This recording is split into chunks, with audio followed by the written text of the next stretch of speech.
बरतावकुल मीकुनी हर सुबह शाम मीरा सानत रिस्क तू अज़ला मकाम जुज़बा हक़ची से मखाअत इंसो जा फज़ले उआ मस्ती दर जुमला जहा। एक दल गेसिया कांदे सबार आइसी আর একদল কান্দে ভাইয়াও ভাইলাম না, কিন্তু হুজুরদের কোনো টেনশন নাই। রসুলের আদর্শ নিয়ে যারা আছে আগেও যেমন এখনো তেমন ভবিষ্যতেও তেমন, বেয়াদবি করলে তার পতন অনিবার্য। এই যত ঝামেলা দেখো বাংলাদেশে সব আলেমদের সাথে বেয়াদবি করার ফলাফল। ভালো করে মুজুরে মুমিন চেয়ারম্যানের চেয়ারের মেয়াদ শেষ, আর আমগো হুজুর গো চেয়ারের মেয়াদই নেই, আবার শেষ কি? চেয়ারের কোনো মেয়াদ আছে নাই? চালাকি যা করছো সব চালাক, কিন্তু ধরা খাইয়া সুন্দরবনে ঘুমায়। চালাকি করিস না। গত পরশু দিনও চরমনাই বলে আসছি, আওয়ামী লীগ গেছে গেছে কি আল্লাহ পাইস না। শিক্ষা নে, জুলুম করলে তোর পতন অনিবার্য হয়ে যাবে। ওলামায়ে কেরাম এই জাতিকে নিয়ে যেই পরিমাণ ভাবনা ভাবে পৃথিবীর আর কেউ ভাবে না। সবাই দল নিয়ে ভাবে, আমার দল বড় করব, নেতা বড় করব, আমার দলে লোক বাড়াবো, কিন্তু ওলামায়ে কেরাম নিজের ছেলে নিয়ে ভাবে না, সন্তান নিয়ে ভাবে না, স্ত্রী নিয়ে ভাবে না, উম্মত নিয়ে ভাবে। এ কারণেই তো মাজায় পাগড়ি বাইদা ছাত্র জনতার বৈষম্য বিরোধী আন্দোলনে ছাত্র শিক্ষক ওলামায়ে কেরাম মাঠে নেমেছে, ক্ষমতায় বসার জন্য না, এই জাতিকে জুলুম থেকে বাঁচাবার জন্য। हकीकत से तू दुनिया में खबर है, दुनिया की नुमाइश पर नजर है, नमी गोयम के आज दुनिया जुदा बाश बाहर कारे के बाशी बा खुदाबाश। চেয়ারে বসে উপদেষ্টারা হুজুরেরা কিন্তু বলে নাই তোমরা নামো আমগো বসাও।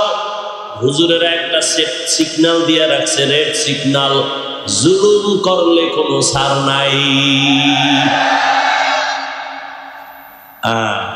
তোমরা নাকে তেল লাগায় ঘুমাও, দেশ স্বাধীন। এই বেটা, দেশ স্বাধীন হয়ে ঘুমাও। স্বাধীন হলে চট্টগ্রামে আইনজীবীর গলা কাটে কারা? কিসের স্বাধীন? মুসলমান স্বাধীন ওই দিন বলবে যেদিন ইসলামের স্বাধীন হবে। মুসলমান তো স্বাধীন ওই দিন, নিশ্চিন্তে মুসলমান ঘুমাবি যেদিন এদেশের আলেম ওলামারা সিনা টান করে দ্বীনের কথা বলবে, কোনো শুদ্ধ ঘুষখোরের অনুমতি নেওয়া লাগবে না। মুসলমান তো স্বাধীন বলে নিশ্চিন্তে ঘুমাবে স্বাধীন যেদিন এদেশের মাদ্রাসা মসজিদের কমিটিতে একটা বেনামাজি শুদ্ধ থাকবে না।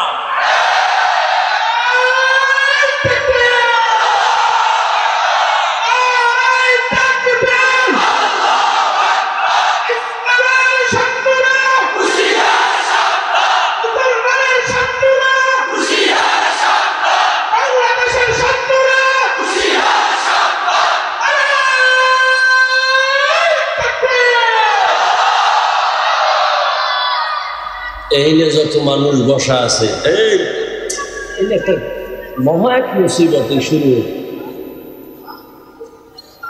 ঘর ফুরিয়ে গেলে ঘর নতুন করা যায় না। এই কথা কও না কেন? কপাল ফুরলে নতুন কপাল আর পাবি না। বেদবি করিস না। একটা আওয়াজ বন্ধ তো, ওই গজবের মোবাইলের কারণে ঝামেলা হইতেছে না।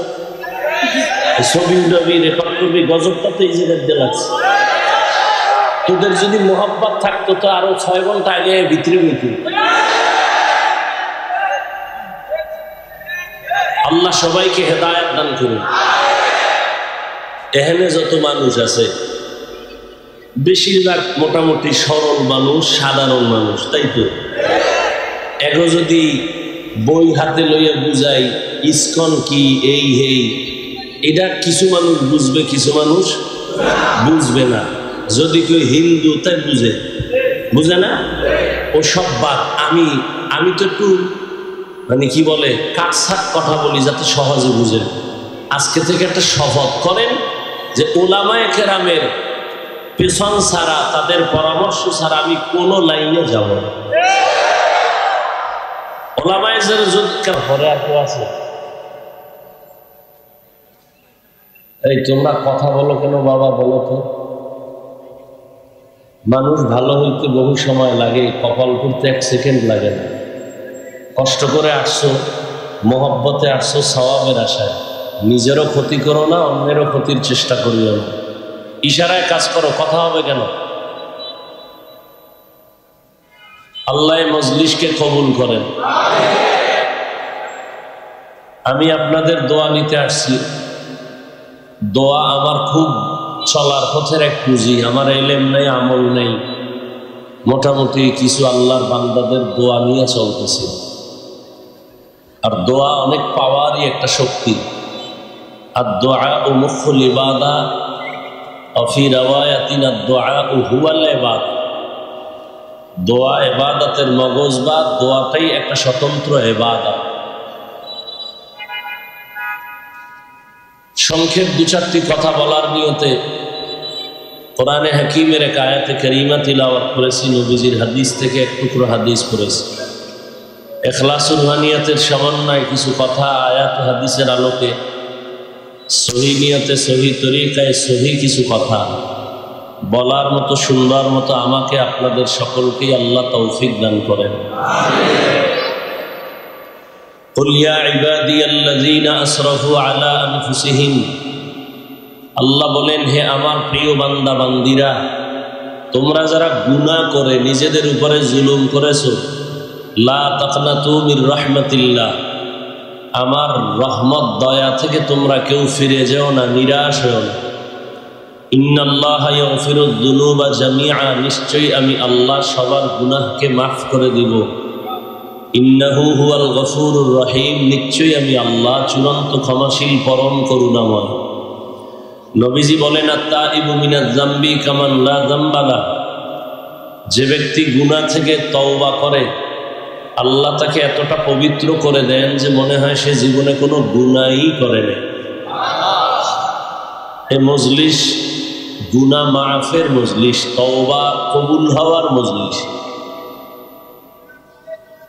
মজলিসটা এত দামি, দামি হওয়ার কোনো নমুনা নাই। যেমন এই মজলিসের মধ্যে সুন্দর সাজসজ্জা নাই, বসার জন্য ভিআইপি বিছানা নাই, মানুষগুলো দুনিয়ার সব থেকে নরমাল বিছানায় বসে আছে, ক্লাস কোনো ভাগ নাই, কে বড় কে ছোট, কে ধনী কে গরিব, কে শিক্ষিত কে আওয়াম মূর্খ, কোনো ভেদাভেদ নাই, সবাই একাকার হয়ে বসে আছে। এতগুলো মানুষকে নিয়ন্ত্রণ করার জন্য কোনো পুলিশ নাই, প্রশাসন নাই, সব চুপচাপ বসে আছেন। এটাই প্রমাণ এই মজলিসটা এমনি এমনি এভাবে না, এর পেছনে একটা মহাশক্তি কাজ করে। সেটা হলো ১৫০০ বছর আগের রহমতের নবীর আদর্শ সবার অন্তরে লালন করে, এজন্য এইভাবে বসা সম্ভব। আমাদেরকেই ঘুরাইয়া, আমাদেরকেই যারা আমরা এখানে আছি, আবারই যদি আমাদেরকেও কোনো একটা দুনিয়ার লাইনের অনুষ্ঠান, কোনো বিবাহের অনুষ্ঠান, আখেরাতের না, এই বিছানা দিলে আমরা বসবো কি? কিন্তু এখানে বসার পরে কারো অন্তরে কোনো কষ্ট নেই। আল্লাহ মজলিসকে কবুল করেন।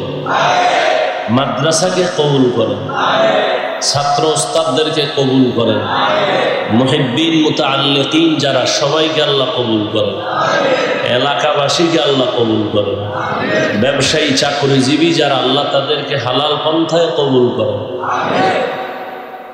নবীজির হাদিস পড়েছি, নবী বলেন আত্তাইবু মিনাজ যামবি কামান লা যামবা লাহ। গুনাহ থেকে যারা তওবা করে, গুনাহ করে বলে নাই, যারা গুনাহ থেকে তওবা করে তার মানে তারা গুনাহগার। হাদিসে আছে পৃথিবীর সব মানুষ অপরাধী, অন্যায় করে, আর অন্যায় করার মতো মেজাজ আল্লাহ দিয়া মানুষকে পাঠাইছেন। যে মানুষটা শুধু নেক করে, কোনো গুনাহ করে না, এটা মানুষ না। মানুষ গুনাহ করবে গুনার আকর্ষণ তৈরি করার জন্য, শুধু গুনাহ করবে এতটুকু না, গুনাহ করার প্রতি আগ্রহ তৈরি করার জন্য আল্লাহ একটা বিশাল বাহিনী বানায় দিয়েছেন ইবলিস। ওর কাজই হলো মানুষকে গুনাহের আকর্ষণ তৈরি করবে, যেন গুনার দিকে চলে আসে, আকৃষ্ট হয়। শয়তানকে দিয়ে দিছেন। আবার এই শয়তান এক দল না, 3 দল। জিন শয়তান, নফস শয়তান, মানুষ শয়তান। মানুষের মধ্যেও কিছু মানুষ আছে মানুষকে গুনাহের প্রতি আগ্রহ তৈরি করে, গুনাহের প্রতি আহ্বান করে। আল্লাহ পাক মানুষকেই গুনাহের আগ্রহ দিয়া পাঠাইছেন, এমনকি গুনার আগ্রহ তৈরি করার জন্য আরেক দল বাহিনী পেছনে লাগাই দিয়েছেন। কেন? বান্দা গুনাহ করলে নিজেকে ছোট মনে করবে, তওবা করবে, তখন আল্লাহ পাকের রহমান নামের, দয়া, গফফার নামের সিফাত ও গুণ প্রকাশ পাবে। বান্দা আল্লাহকে বেশি বেশি ডাকবে। মানুষ বিপদে পড়লেই তো ডাকে, তো আল্লাহ আর বান্দা আল্লাহকে বেশি বেশি ডাকবে। এজন্য আল্লাহ পাক রব্বুল আলামিন দুনিয়াতে পাঠাইছেন। আর এটা তো পরীক্ষার হল। পরীক্ষার হল মানে একটা মুসিবতের কেন্দ্র। আর এখানে আর একটা নিয়ম হলো, স্বাধীনতা আল্লাহ দেন সবাইকে। পরীক্ষার হলে কে প্রশ্নের উত্তর সঠিক লিখবে, কে ব্যাঠিক লিখবে, কারো উপরে বাধা নিষেধ নাই। তুমি ভালো লেখো আলহামদুলিল্লাহ, খারাপ লেখো আলহামদুলিল্লাহ, ওখানে বাধা দেওয়া হবে না। তবে সময় সবার জন্য সমান, 3 ঘন্টা সময়, নকল করার কোনো সুযোগ নাই। তুমি প্রশ্নের উত্তর যেভাবেই লেখো লেখো, ফলাফলের বেলায় প্রকাশ হয়ে যাবে তুমি কি পুরস্কার পাবে না তিরস্কার পাবে। তো দুনিয়ার সবাই গুনাহগার, তবে ওই গুনাহগার আল্লাহর কাছে দামি যে গুনাহ থেকে তওবা করে, গুনাহ নিজে স্বীকার করে। নবীজি বলেন, কোরআন আমার কাছে সব থেকে বড় দামি একটি কিতাব, আমার জীবনের সব থেকে প্রিয় কিতাব কোরআনুল কারীম। আর এই কোরআনের মধ্যে যে আয়াত আমি পড়লাম, এই আয়াত আরো দাম। কেন? নবীজি বলেন আল্লাহ কত বড় দয়াময়, এই আয়াতের দ্বারাই তা প্রমাণ করেছেন, প্রকাশ করেছেন। কেমন? আল্লাহ পাকে আয়াতের মাধ্যমে পৃথিবীর প্রত্যেকটা মানুষকে, নারী পুরুষ, জান্নাতে নেওয়ার আহ্বান করেছেন। এই আয়াতের মাধ্যমে আল্লাহ পৃথিবীর প্রত্যেকটা মানুষকে পবিত্রতা ঘোষণার আহ্বান করেছেন। কি বলেছেন? ইয়া ইবাদি, প্রথম শব্দ হে আমার প্রিয় বান্দা বান্দিরা।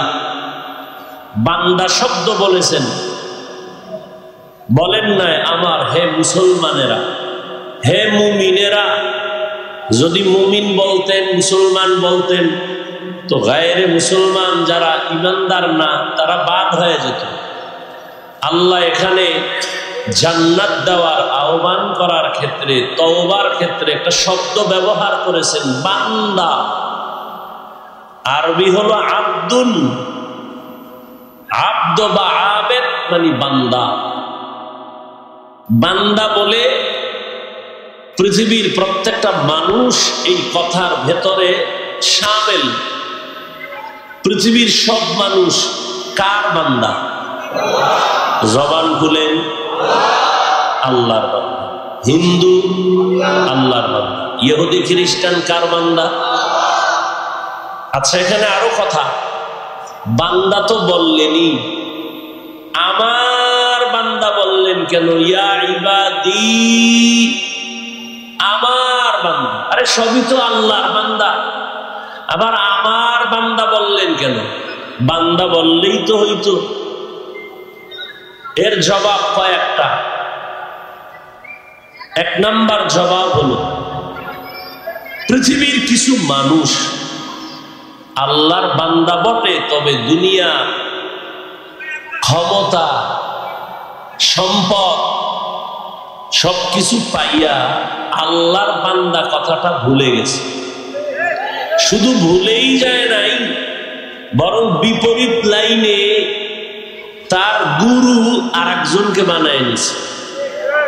যেমন বৌদ্ধ ধর্মের মানুষ মনে করে আমার আয় ব্যয় হিসাব নিকাশের মূল গুরু গৌতম। আল্লাহ বলেন, না, গৌতমকেও আমি বানাইছি, তোদেরও আমি বানাইছি। হে বৌদ্ধ ধর্মের মানুষ, তোরা আমারই বান্দা, আমি তোদের মাবুদ। ইহুদিরা কি বলে?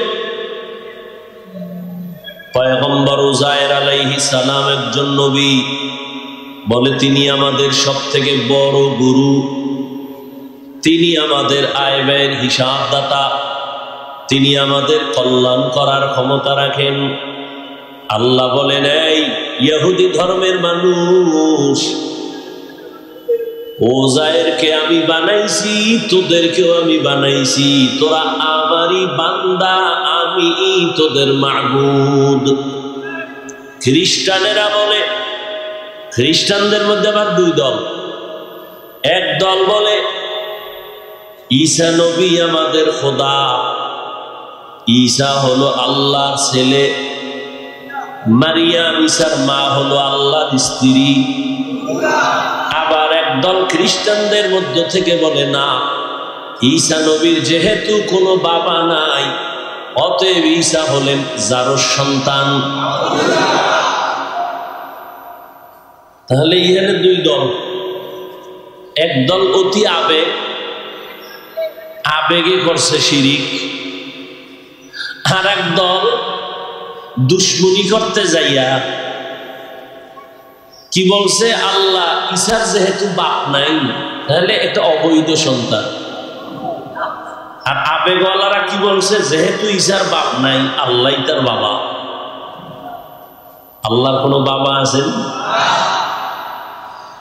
আল্লাহ বলেন, কুল হুয়াল্লাহু আহাদ আল্লাহুস সামাদ। হে নবী, আপনি বলে দেন আমি আল্লাহ এক। আল্লাহ কয়জন? আল্লাহ যে এক, কোন দিক থেকে এক বলেন? রিজিক দেওয়ার বেলায় আল্লাহ এক না দুই? সম্মান দেওয়ার বেলায় আল্লাহ কয়জন? রিজিক দেওয়ার বেলায় আল্লাহ, হায়াত দেওয়ার বেলায় আল্লাহ এক, সুস্থ রাখার বেলায় আল্লাহ এক। জমিন ওই এক আল্লাহ, আসমানও এক আল্লাহ, রিজিকও এক আল্লাহ। ওই এক আল্লাহর দেওয়া পানি, বাতাস, সূর্যের আলো, চাঁদের আলো, জমিনের ফসল, গাছের ফল, নদীর মাছ, ওই এক আল্লাহর দেওয়া হায়াত, ওই এক আল্লাহর দেওয়া রিজিক খাইয়া সেজদা তো ওই এক আল্লাহরই দিবি। বট গাছে কেন? মাজারে কেন? মাজারে যদি সিজদা দিলে লাভ মনে করো, প্রথম সিজদা পৃথিবীর শ্রেষ্ঠ মাজার মদিনার নবীর মাজারে দাও। মদিনার নবীর মাজার থেকে দামি মাজারের নাম কি? আজমিরের মাজার, নিজামুদ্দিন আউলিয়ার মাজার, শাহজালাল শাহপরানের মাজার। এরে আল্লাহর গোলাম, মদিনার নবীর মাজার থেকে দামি কোন মাজার? নবীর মাজারে সেজদা চলবে? নবীর মাজারে জমিনের মধ্যে শ্রেষ্ঠ মাজারে যা চলবে না, দুনিয়ার কোন মাজারেও তা চলতে দেওয়া যাবে না। কোন ভেজাল আছে? সিজদা কে পাবে? রিজিক কে দেয়? সিজদা আর একজনের দেয় কেন? যে রিজিক দেয় তারে দাও। জীবনের মানুষের বডির মধ্যে শ্রেষ্ঠ জায়গা হলো কপাল। এটারে বিজয় পুরো বডির মধ্যে শ্রেষ্ঠ সম্মানের জায়গা কি? কপাল। এই বান্দা, তোর জীবনের সব ব্যবহার সবাইকে দিবি, কিন্তু কপালটা কাউকে দিবি না। এটা আমার জন্য খাস। এই স্বামী আর স্ত্রী, তোমার জীবনের সব কিছু অন্যের সাথে করো, সন্তান, মা বাবা সবার সাথে তুমি মহব্বতের আদান প্রদান করো, কিন্তু আসল ব্যবহারটা স্বামীর জন্য খাস। এখানে যদি অন্য কোনো সুযোগ সন্ধান করো, তাহলে পরকীয়ার লাইনে গিয়া তোমার জীবন ধ্বংস। কোনো মহিলাও মানবে না, কোনো স্বামীও মানবে না। ঠিক বান্দা, হাত অন্যের সাথে ব্যবহার করো, পা করো, চোখ করো, সব কপালটা আল্লাহর জন্য খাস। এখানে অন্য কাউকে যদি ঢুকায় দাও, এই বিষয়েও আল্লাহ কাউকে ক্ষমা দিবেন না। ইন্নাল্লাহা লা ইয়াগফিরু আন ইউশরাকা বিহি ওয়া ইয়াগফিরু মা দুনা যালিকা লিমান ইয়াশা ওয়া মান ইউশরিক বিল্লাহ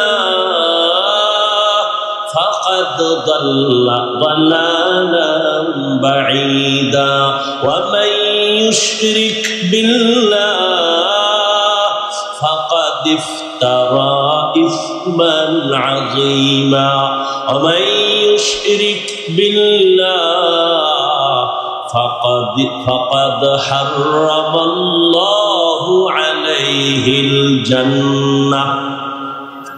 আল্লাহ বলেন, যারা সিজদাটা আরেকজনকে দিবি তুই মুশরিক। আমি আল্লাহ সব গুনাহ চাইলেই ক্ষমা দিব, তবে শিরকের গুনাহ চাইলেই ক্ষমা দিব তো না, দিবই না। বড় স্পষ্ট ঘোষণাই দিয়ে দিলাম, তোর জন্য জান্নাত হারাম। কিয়ামতের ময়দানে তুই যত আমল নিয়ে দাঁড়াও, আমি পাল্লায় ওজনেও উঠাবো না। ফালা নুকিমু লাহুম ইয়াউমাল কিয়ামাতি ওয়াজনা। আল্লাহ কয়জন? আল্লাহর মতো আরো একজন আল্লাহ। লাম ইয়ালিদ লাম ইউলাদ উলাইকা ওয়ালিদ মাউলুদেরা ও খালেকাস। লাম ইয়ালিদ লাম ইউলাদ উলাইকা ওয়ালিদ মাউলুদেরা ও খালেকাস। আল্লাহ কাউকে জন্ম দেন নাই, কারো থেকেও জন্ম নেন নাই, তবে আমার আল্লাহ এক।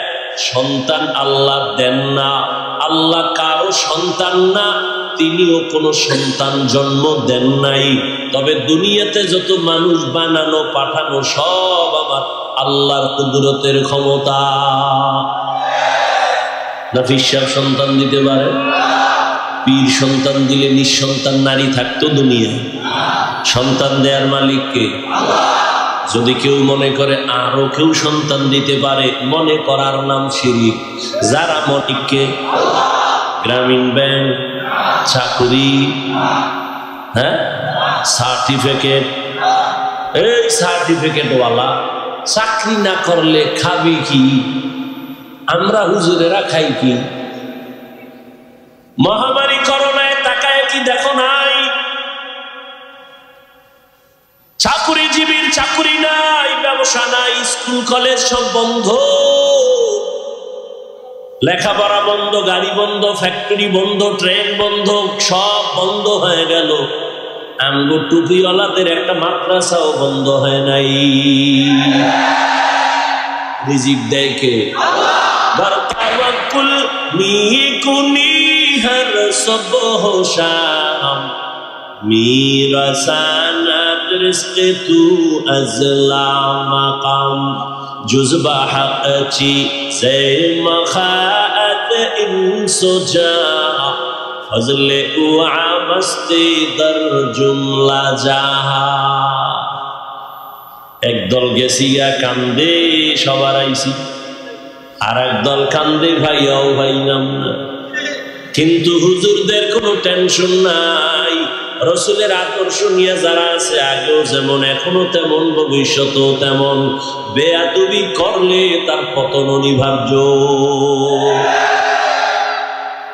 এই যত ঝামেলা দেখো বাংলাদেশে সব আলেমদের সাথে বেয়াদবি করার ফলাফল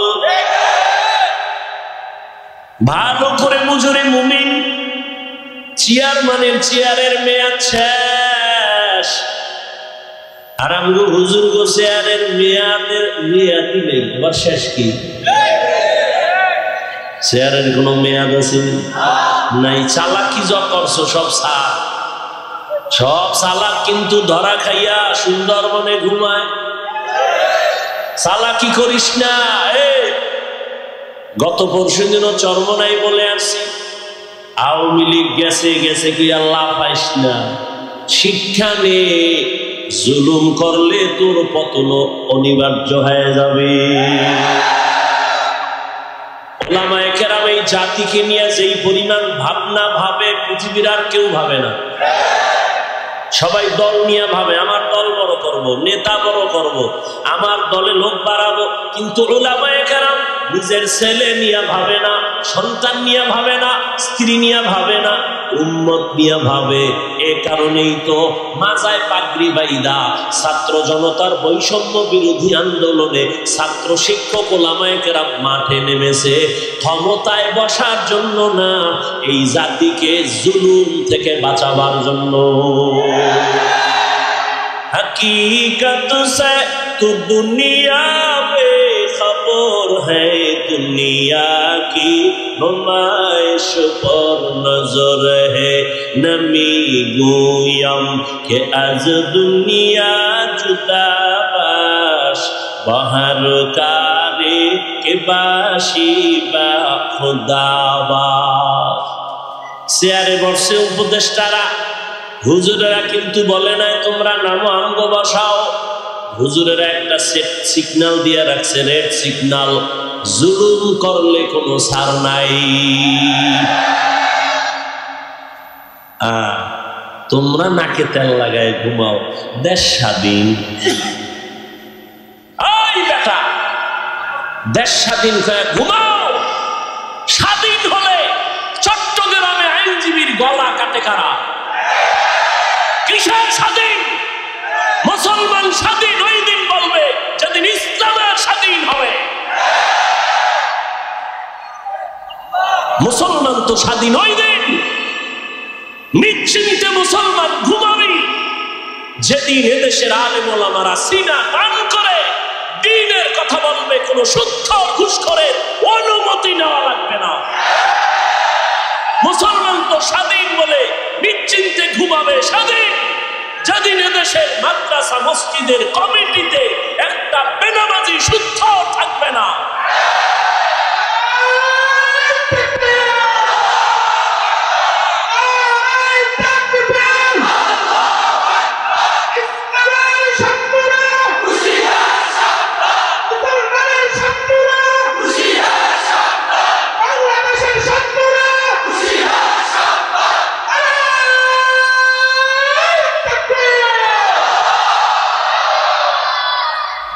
এই যে যত মানুষ বসা আছে, এই একটা মহা এক মুসিবত শুরু। ঘর ফুরিয়ে গেলে ঘর নতুন করা যায় না?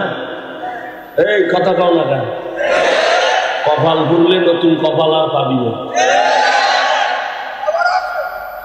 বেদবি করিস না। একটা আওয়াজ বন্ধ তো, ওই গজবের মোবাইলের কারণে ঝামেলা হইতেছে না? ছবি উঠাবি, রেকর্ড করবি, গজবটা তো এই জায়গায় লাগছে। তোদের যদি মোহাব্বত থাকতো তো আরো 6 ঘন্টা আগে ভিতরে হইত। আল্লাহ সবাইকে হেদায়েত দান করুন।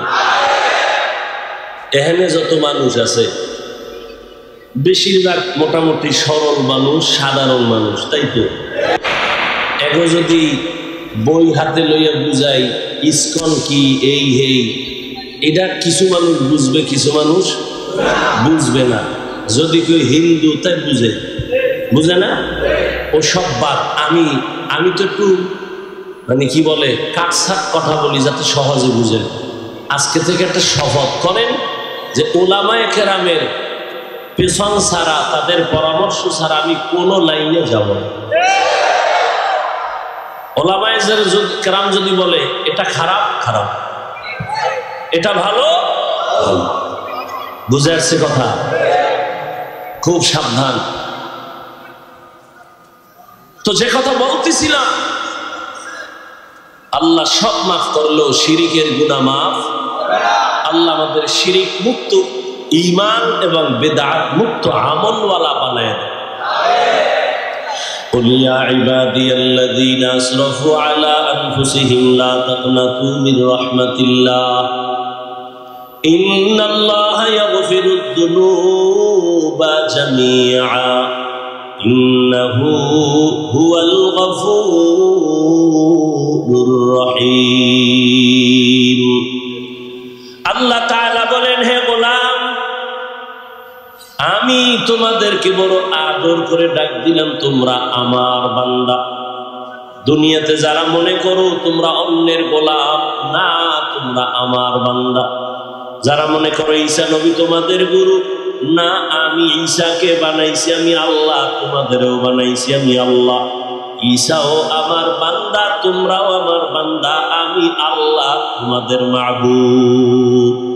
অতএব ইবাদত যদি করতে চাও, এক আল্লাহর ইবাদত করো, এক আল্লাহকে জীবনটা দাও, এক আল্লাহর জন্য তুমি সব কাজগুলো করো, দেখবা কোনো কাজে বেবরকত হবে না। ব্যবসা করো ওই এক আল্লাহর জন্য, চাকরি করো ওই এক আল্লাহর জন্য। ওই আল্লাহর জন্য যদি চাকরি করো, ব্যবসা করো, নামাজ বাদ দিয়া ব্যবসা তোমার চলবে না, নামাজ বাদ দিয়া তোমার চাকরি চলবে না। নবীর তরিকায় যদি চলো, ব্যবসা করিয়াও তুমি জান্নাত পেয়ে যাইবা। ব্যবসা করে জান্নাত পাওয়ার পথ নাই, চাকরি করে জান্নাত পাওয়ার পথ নাই, ডাক্তারি ইঞ্জিনিয়ারিং লেখাপড়া করার ক্ষেত্রে জান্নাতের পথ নাই। এত ভয় পান কেন ইসলাম নিয়ে? ইসলাম তো এত ভয়ের জিনিস না, সহজ।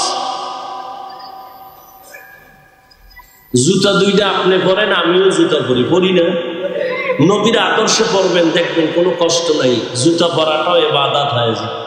পানি আপনিও পান করেন, আমিও পান করি, একটু ঘুরায় করলেই তো হয়। আপনি বাম হাতে করেন, আমি ডান হাতে করি, কি ডান হাতে করেন তো ইবাদত হয়ে গেল। আধা লিটার 1 লিটার পানি এক টান না দিয়ে 3টা স্টেপ ভাগ করে 3 শ্বাসে পানি পান করেন, সমস্যা কি? আর সমস্যা কি মানি? শুধু সুন্নাত এতটুকু না। চিকিৎসা বিজ্ঞানীরা বলে যে মুহাম্মদের প্রত্যেকটা আদেশ নিষেধ উম্মতের শারীরিক শরীরের ক্ষেত্রে মহা এক ঔষধ। যারা এক টানে পানি পান করে, এদের পানিটা দেখেন, পানি ধাঁধা আছে, ধাঁধা আছে, অনেক ধাঁধা। কি আমরা ছোটবেলায় ধাঁধা কইতাম যে কাটা মনে আটকায় না, এমন কি?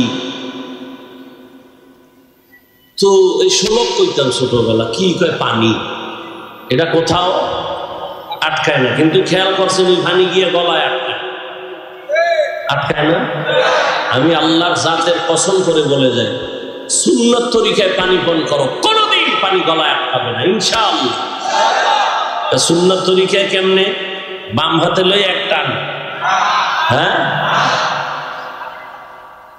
1 লিটারের এক বোতল আমার সামনে এক বইছে হুজুরে, কোথার থেকে আইছে অনেক আগে, আরো কিছু আলে বললাম, হে বোতলটা টান দিয়ে ধরছে, মুখ থুইয়া না খেয়ে আনছে, যায় সর্দ হয়ে মরে যায়। আমি কি হজরত, সুন্নত না মানলে এমনই হয়। সুন্নত অনুযায়ী পানি পান করেন, 1 গ্লাস করেন, 3 গ্লাস পানি পান করেন, 3 শ্বাসে করেন, ডান হাতে করেন, কোনোদিনই পানি কখনো গিয়ে বুকে আটকাবে না, গলায় আটকাবে না। যারা জনমের মতো টান মারে এক টানে মরে যায়, এরকম বহু প্রমাণ আছে।